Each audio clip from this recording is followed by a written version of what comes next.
Today we're back on the road, travelling through this beautiful red dirt and saltbush country.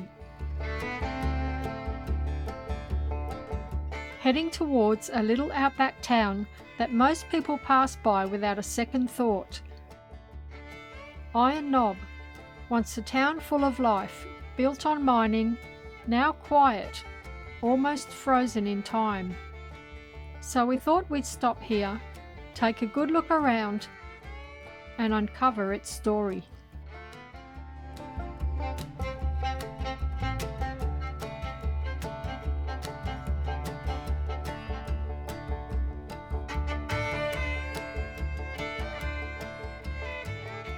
We have arrived in Eyre Knob, so I'm going to check out the campsite here. It's a $10 donation, and go and have a look around town. Yeah, I noticed there's a dump point up there. I just went in the toilets before. There's paid showers if you want to have showers in there. I think it's $1 or something for so many minutes. So there's showers in there, toilets. There's bins over there. No water here though, and no power. So, but it's donation, so yeah it's good. We can see the mine from here, eh? Like you can see the iron ore mine from here. It's right there, sort of. Yeah. Anyway, we'll go and have a look around. So we're just heading off to the information centre, and this town is literally built at the bottom of the mine. The houses up here are right at the bottom of the tailings, where the mullock heaps are. As you can see, look at all the houses, and there's the tailings there. Yeah.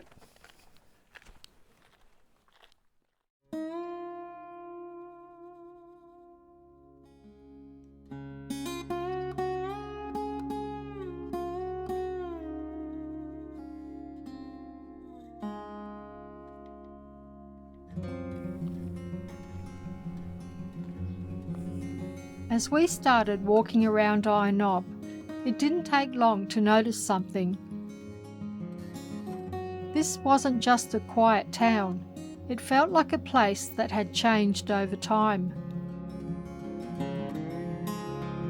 There are reminders everywhere of what this town once was. Buildings that used to serve a purpose, now sitting quietly. Places that were once full of life, now still.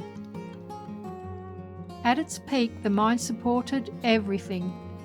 The town, the jobs, the facilities, the community. And while Eyre Knob still lives on today, with people who are proud to call it home, you can't help but imagine what this place must have been like when things were at their peak. And now, in some places, all that's left are reminders.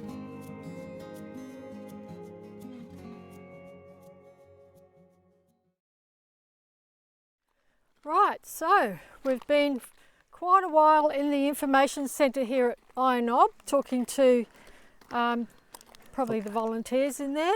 Yep, locals. Yeah, very, very interesting. Yeah. They also had a little bit of a movie in there. Yep. To have a look at. We've heard a few stories about things that happened in this little town. Yeah, it's back interesting. in the day. Lots of history and information about what happened to the town and the people and the infrastructure here and the history on the mine here. It's very interesting. Yeah, a lot of the town's gone now because when the mine closed up and finished up, there apparently was all houses here where we're standing all the way across here, and they bulldozed them all. They just bulldozed all the houses, just got rid of them. Just when the mine finished, when BHP finished, they just bulldozed all the houses. Which was in 2000. Yeah, so they now just bulldozed everything that was on top. Yep. They've still got the septic tanks down below. Yep. There's the roads there to where the houses were. Yeah. And the houses are all gone. They've all been dozed. They've all been buried. So. Right, so we're at the edge of the tailings here on the mine, and speaking to the guy at the information centre, and he was telling us that the workers used to walk up that track there. You can see where those light poles are. There's a bit of a track going up there. That's where they used to have to walk to go to the mines to work all day. And I was watching the film in there, and each bloke, all the blokes who were loading the bins, could load 7 tonnes of ore a day with shovels. Each bloke, 7 tonnes. One bloke would load 7 tonnes of ore. So he had to walk up there, load 7 tonnes of ore, and then walk back home again at the end of it. So what they ended up doing was in what was the date? I can't remember. 1940. The 1940s, they had a big strike, and for 40 days they didn't work because they said that was, you know, too much having to walk up there every day to go to work and walk home again. So finally, after the strike, BHP got them a bus so they could get bused to work, so that they didn't have to walk up that steep hill. And apparently, a couple of blokes actually had heart attacks walking up and down that hill. But there was a guy on top of the hill who ticked off everyone's name. He'd write their name down. Whoever walked up that hill, he'd write their name down, and they got half a penny extra in their pay for every day they walked up that hill. So he'd write their name down, and at the end of the week when he got his pay, for every day he walked up the hill that way to go to work, he got half a penny.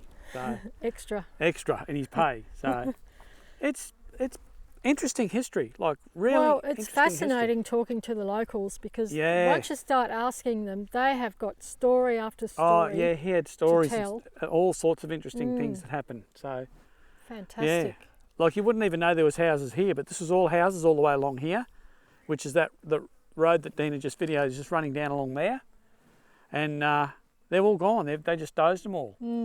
Another little interesting fact: they actually moved the whole town, because when they first started letting shots off here to blast the rock, it was too close to the town, and rocks were coming down and landed on the roofs of houses, and so because it was so dangerous, causing havoc every time they let a shot off, so they moved the whole town further away, so that when they were letting the shots off, they weren't getting, you know, rocks raining down on their head and on the roofs of the houses. So, yes, I'm looking forward to the tour tomorrow. I think it should be very, very interesting. Yeah, we're doing a mining tour. Yeah. So apparently the guy who's taking us on the tour tomorrow, apparently he's very knowledgeable. So we should be able to ask him quite a few questions and find out a lot of the history of the place. Yeah, that's right. All right. Right, we'll head back to camp. Back towards camp, yeah. Might pass a few of the old buildings that were... Yeah, well, there's a couple of old buildings down there that we've got to go past, so we'll get the old swimming pool that they... The old swimming pool, which they filled that in, yep. So you did ask the guy about, you know, didn't the mine supply infrastructure and stuff? Yeah. And he said there was heaps of stuff here. When the mine was here, like he said, there was swimming pools, there was race tracks, there was dirt bike tracks, there was greyhound racing. They had bowls clubs, golf clubs, you know, basically everything here. Pubs and all the rest of it. They had a theatre here. They had a theatre, yeah. Apparently Billy Connolly played at the theatre. Yeah, it's a lot of history. A lot of history here, yeah. It's sad, really, isn't it? A little bit sad. Don't know what might happen in the future. You never know. They might reopen it. Well, yeah, they are. At the moment, apparently, they are trying to sell the mine, because they're going to start trying to mine a different product. So magnetite. Magnetite, yeah. Magnetite. So they're going to start trying to mine that, but they haven't found a buyer yet. So anyway, you never know. If it takes off again, the town will probably come back to life. You never know. You never know.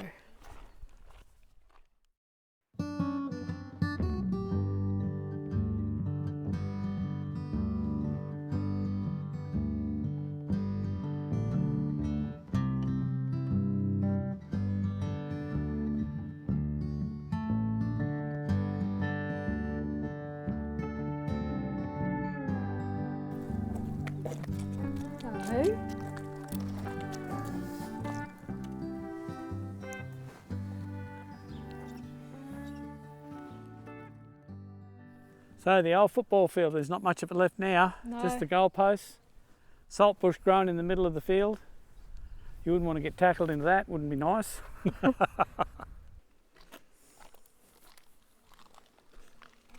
So we're just going for a walk down the main street of Eyre. They're off to the servo. Yeah, we'll check out the fuel prices here.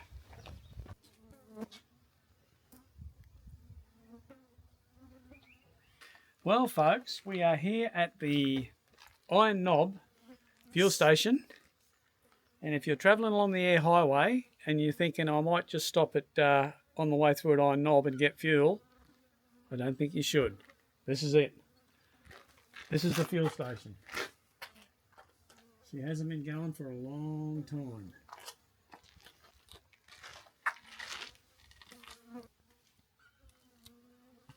So at some stage, you know, this is quite a big servo here. They've got obviously had a cafe, a little cafe in there. They've got chairs and tables out here to sit at, and toilets over there. The carport over there for people to park their cars under. Yeah. It's yeah, wow. It's all over now. It's all gone, yeah, it's all gone. And that's what's left of the fuel station.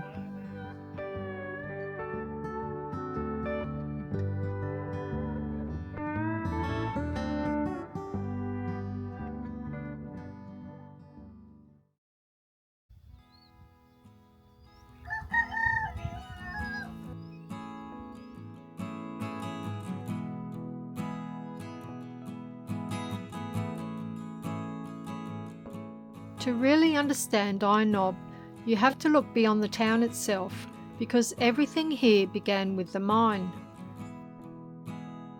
BHP took up iron ore leases here in 1899, and mining began in the early 1900s. The ore found in these hills was exceptionally rich, and it helped lay the foundations of steelmaking in this country. That's why Iron Knob is often described as the birthplace of Australian steel. For decades, ore from here was transported by rail to Whyalla, where it was either used in steel making or shipped out by sea. In fact, some of the steel used to build the Sydney Harbour Bridge came from ore mined right here. At its peak, this mine supported the town below, the jobs, the homes, the services and the community. Mining here ended in 1998. It reopened in 2012, and more recently the current phase of mining at Iron Knob was placed into care and maintenance.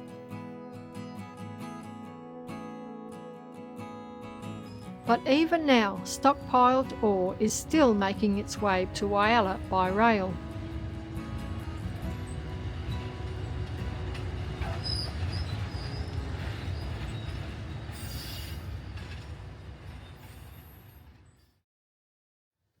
G'day everyone. Morning. So this morning we're actually going to do the mine tour. The Iron Knob mine tour. Yeah, so we're going to meet here at the information centre. We've got a bit of time to kill, so we'll go and have a look through the information centre. There's a lot to have a look at in there. So we're in the information centre here. Have a look down. This is what they're mining. Oh yeah. This is the hematite, yeah. Yep. And that's the ore, and this is the magnetite. It's magnetic. Yeah, magnetic. All right. So that's magnetite. That's iron ore, and that's hematite. Yeah. And I think magnetite is what they want to get out. Yeah. Apparently that burns cleaner than that. So that's what they're chasing if they get the mine open, which hopefully they will. Look how much stuff is in here, Steve. Yeah, heaps. They've got lots of pictures. Yeah, look how big the mine is. Look at that. There's the town. Look at the mine. Yeah, Enormous. the mine's huge compared to the town.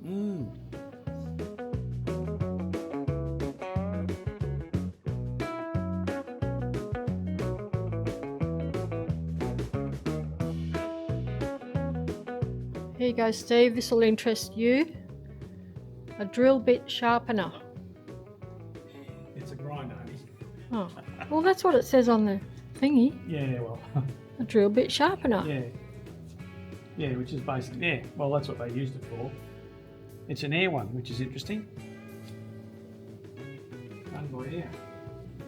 Yeah, so that's right, it's a grinder, but it is a drill bit sharpener because that's what they used to sharpen up the drill here. Right, so I was obviously, right. this bit here swings around like so. You grind sharpen up the bit, because that's the actual bit they drill into the ground with. They even had a cricket team out here, the Iron Knob cricket team. The Iron Knob cricket team, 1913. That's the telephone exchange used in the BHP mine office. And this is a brass bell used on early steam trains transporting ore in the 1900s. Then it became the school bell for the Eyre Knob Primary School.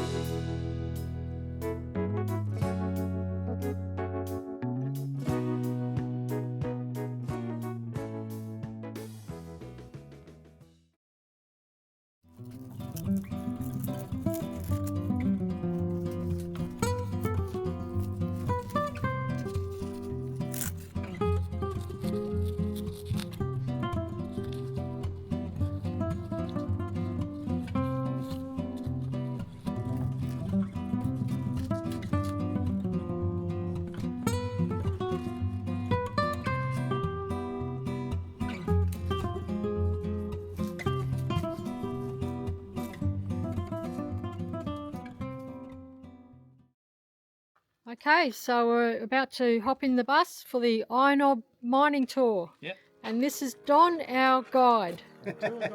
Our tour guide. Should be very good. Should be an interesting tour.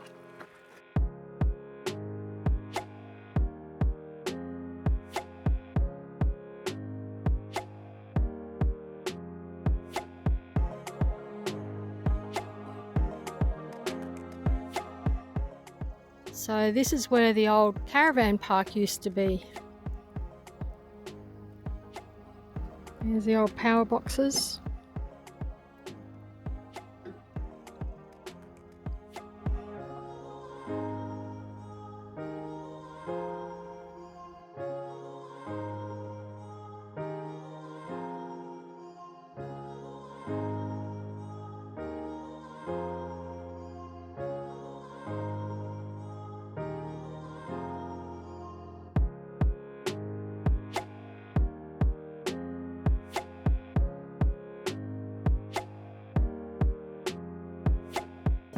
The blasting of the mines years ago. Yeah. They had cracks all through here and stuff like that. Right. So a lot of us got together, pulled all the old tiles up, jackhammered them off, and we had a bloke come in and lay the floor for us, and then we had it all painted out.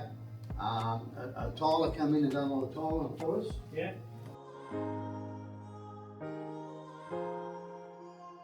Hello, we're having a demo of the bingo contraption. Yeah, come here, have a look. All these things come here. Oh, I see. Another one come here. Yeah, right. Oh, yeah. Then you put it in the holes where they're supposed to be. Yeah. Yeah, Oh, that's how she works. Sometimes it stops, so, and I've got to come and give a bit of a wriggle, you know. that's awesome. Now we have every second Friday night we have barbecues. How many people live in this town now? Around about 140. 140. You don't see many people, but they are. No, you don't. You don't see many people. And do you get a good turnout, like on your bingo nights and stuff? Do you Yeah, get... yes, it's starting to.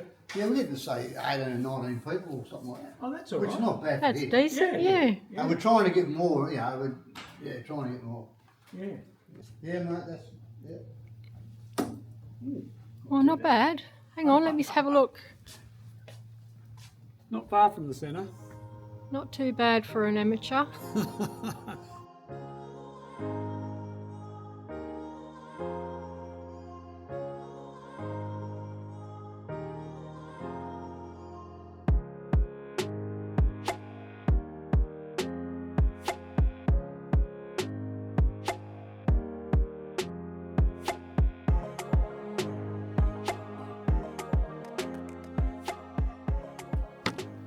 Wow. Have a look at that. Look how red it is. Yeah. That is red, And isn't all the it? different colours.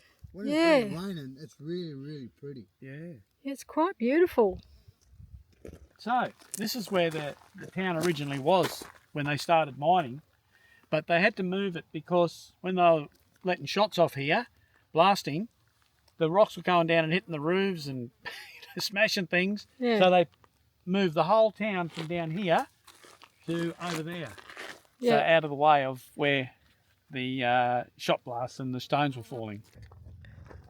So where the town was is now the golf course.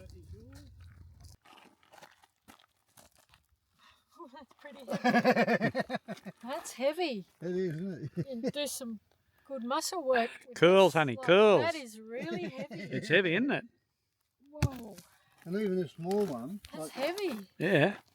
even that small one just on its own. Yeah, that's a bit better.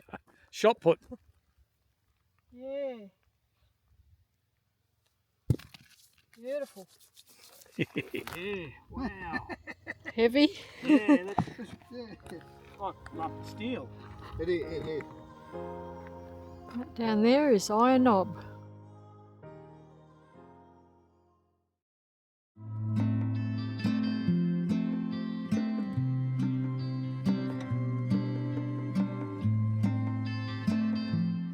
So if you're travelling along the Eyre Highway near Eyre Knob, make sure you stop in for a look and maybe even stay a night to really get a feel for the place.